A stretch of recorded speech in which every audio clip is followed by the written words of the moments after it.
In Australia, we're currently seeing a nationwide top-down push from the government and the media towards direct instruction, and inquiry-based learning is being touted as a failed experiment.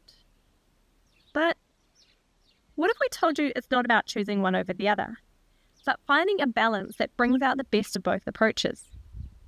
Direct instruction has its merits. It provides clarity and structure, ensuring students grasp essential knowledge and skills. On the other hand, inquiry-based learning empowers students to think critically, solve problems, and develop a deeper understanding of the material. But what if we could combine the rigor of direct instruction with the agency of inquiry-based learning? This is the power of concept-based inquiry, where students are intentionally using guiding questions to scaffold their thinking through a process that fosters deep conceptual understanding. In a concept-based inquiry classroom, teachers organise content around key concepts, carefully crafting guiding questions and providing factual examples.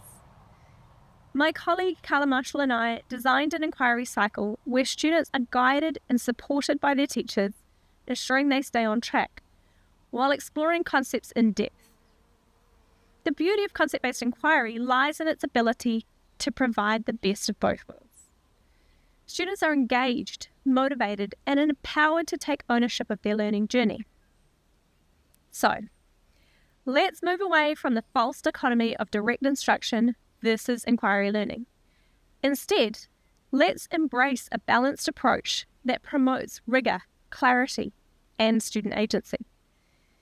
If you're interested in learning more about concept-based inquiry, I'll be travelling to Melbourne for a 2-day workshop on concept-based inquiry hosted by Cornish College on the 6th and 7th of June. Together, we'll dive deep into practical strategies designed to transform your unit design process and unleash the true power of concept-based approach. I hope to see you there.